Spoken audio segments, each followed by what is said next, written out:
Today's video is sponsored by BetterHelp.com, and I've been with them for a long time.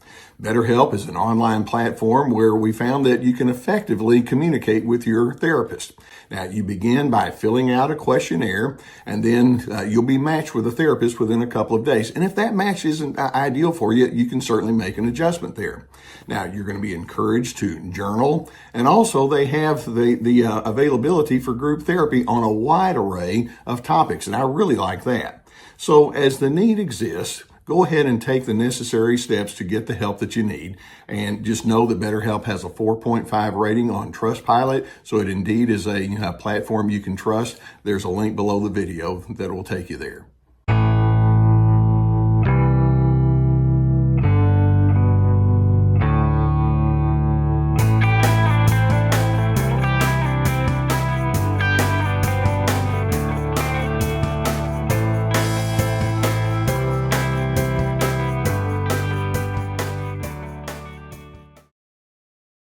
Whenever we take up the topic of narcissistic abuse and the trauma bond that it generates, we naturally are going to focus on the person who's on the receiving end of all of that, rightly so. So many of you have thought, I want to get away, but there's this grip that person has on me, which makes it very difficult. And even as you do try to establish some of your own independence, they want to hoover you right back in and just keep pushing all their vitriol onto you. So the question I want to focus on today is on the narcissist. What in the world do they think that they gain by staying in a relationship that's going to be typified by abuse? I mean, what drives that person? What's their motive? What are they hoping to accomplish? And then the question is, well, if they're so miserable with you, which is evidenced by all the anger and agitation that they have, why do they stick around? Why do they keep trying to come back to you and receive you back when you show up? What's going on with that narcissistic abuser? Now, let's see if we can put this into a larger picture. And we're going to see that as you focus on who the abuser is, it becomes pretty pitiable with respect to what we find out and what we can learn about this. First and foremost, and you've heard people say this before, and I'm going to reinforce it as well, an extremely high percentage of those individuals who give abuse themselves have been abused. And it's what they've learned. It's the best way to learn anything is through modeling. And so it's been modeled to them. And so that's what they give away. Or if they haven't been on the receiving end of classical abuse, like, physical violence, etc., it may be that they were actually openly encouraged by their handlers or whoever it might be to become a dominant individual. And they thought, dominance, me doing that over you, I like that. And so they have a deep history that has taught them all of the wrong goals or all the wrong behaviors, and it's been modeled very strongly. In addition to that, then that means that they have decided as they come into their adult life that dominance and power is the ideal to be sought. That's how they think. And I can't overemphasize that truth. They love themes of dominance. And just as an aside, whether it's in their entertainment or in their form of religion or form of politics or the way that they engage business-wise and management style, they tend to gravitate very strongly towards dominant themes and authoritarianism. And this is the way things have to be. I call it all the imperative style of thinking. That's part of what they've learned. That's what they bring to you. In addition, as we try to understand where that narcissist is coming from, that abusive narcissist, we're also going to acknowledge these individuals have zero conception of love. Now, that doesn't mean that they don't talk about love or they don't pursue love, but their whole concept of what that means is so skewed and so off base that it's no wonder that as they try to pursue it, it doesn't go very well. But basically to them, love means you admire me. Love means you put me in the lofty position. Love means that you'll give your deference to me and you're going to acknowledge that, well, I'm a little extra special. And if anybody out there wants to remind me of that, we'll call that love. They have such a poor conception of what love is with its patience and kindness and decency and self-restraint and conscientiousness. Those kind of ingredients are not going to be strong there, but they pursue love, but it's a very twisted understanding of it. Instead, they've decided that they have to bruise you and demean you in order to get what they want, and they're quite willing to do that. Going back to that power thing, they've been so exposed to that kind of thinking that it has become first nature to them. And so, like I mentioned, empathy is just non-existent. And so these individuals bring that kind of psyche, if you will, to the equation with you. And so as you ask, what's this person trying to gain? First, let's start with the idea this is a very damaged person, and they're bringing their damage to you because they want something from you. Now, let's take it a little bit further. The net result of all of this is that they're going to continue to create and then perpetuate turmoil. Their style of living just guarantees that. They're kind of like a hamster on a wheel. It just keeps going on and on and on. They think they're making some sort of progress whenever they do their running, but they're just going nowhere. These individuals don't learn, and they don't have the ability to receive input. And this very predictably then makes them quite vulnerable to anger. When they keep thinking, well, I've got to pursue you with dominance and I've got to insult you so that I can get my way, you're not going to respond well. That's going to trigger their anger. And of course, they're going to blame it all on you. And in their anger, and this is very important for you to recognize, what they're doing is they're saying, I have put you in charge of making me feel stable. Did you hear that?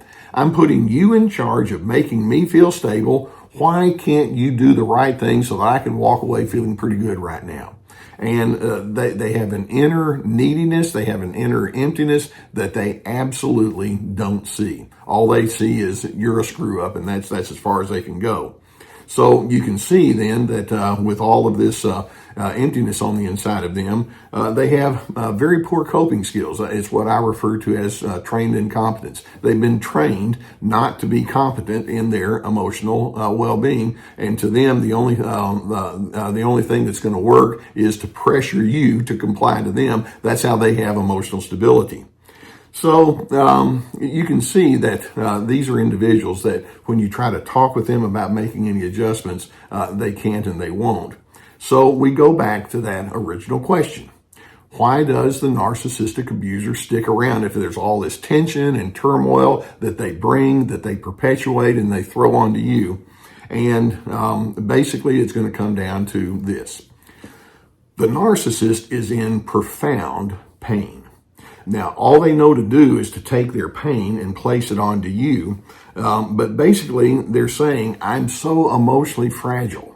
I'm so emotionally unstable that I don't know how to respond to anything in a clean kind of way. So what I'm going to do is, A, I'm going to give you a taste of the pain that I have, and then B, I'm going to make you be in charge of keeping me feel stable. They need you to be a receptacle for their pain, and they need you to play the role of the one who's the fix-it person, and somehow you're supposed to magically figure out what they want and need and then comply, and then they walk away and skip along and say zippity-doo-dah and isn't all this wonderful. It's crazy. It's nuts, but that's what's going on inside of them. Now, the more you're exposed to the abuse, and then the more fully you understand and appreciate who they are and where they're coming from, there's going to be one reaction that you're going to have to them, and that is protest. You're going to protest. Stop it. This is no good.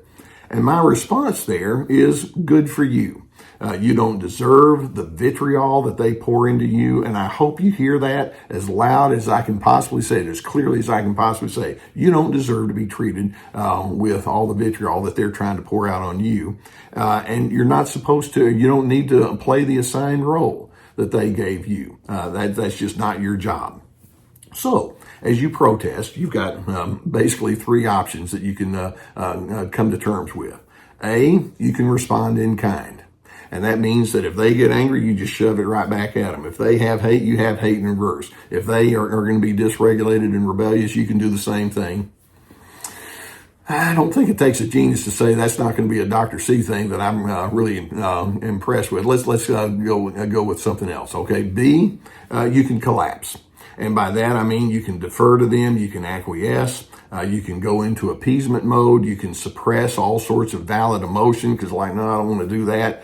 You don't take any initiative, and you allow yourself to be so bound, and this is the trauma bond, bound by their demands that you are afraid to pursue your own personal independence. Okay, that's B. That doesn't work too well either. How about C? And that is, you can have self-affirming resolve. Ding, ding, ding. That's the one that we want to go with.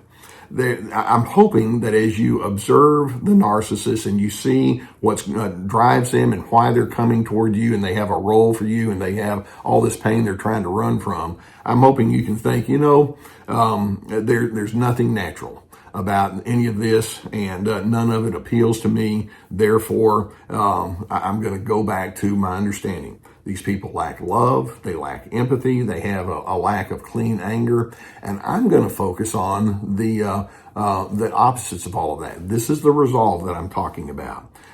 When we say that they have no empathy, they have no love, I want to make sure that I'm known for that. That's central to who I am. And when they have this ugly anger, I want to make sure that I have clean boundaries and I have clean assertiveness. It's its own form of anger, but in a very healthy, forward-looking kind of way. And the narcissist, when you develop that resolve, they're going to think, you know what? That doesn't work for me. Get back over here and play your role because I've got things in store for you. And I'm hoping you can decide, Mr. or Mrs. Narcissist, you are so full of indecency, I can't afford to be under your spell. So it's my task to find and to build a life based upon what we stand for here on Team Healthy: dignity, respect, and civility. Now, I hope that videos like this give you some good food for thought. If you haven't already subscribed, I would encourage you to do so. We're going to keep more videos coming towards you. Just know that I have my sponsors, and I encourage you to seek out what they have to offer that helps us as we are sustained here on the internet. In addition, on my website, we have access to my courses. They're very extensive. Each course has at least 25 teaching videos with handouts, anger games, This Is Me, Ready, Set, Connect, Free to Be. Look those up. We have links below the video, as well as on my website. We have access to my webinars, articles, and many other kinds of things, and my books. So avail yourself to all of that. I know that many of you have been exposed to the narcissist and the abuse that they bring. My heart goes out to you. I want you to understand what's going on inside of them so that you can more clearly delineate a plan for you taking care of your own self. Because as you do, it'll take you further and further down the path towards steadiness. And then in the end, I'm certainly hoping that you have peace to find. I truly want you to find personal peace.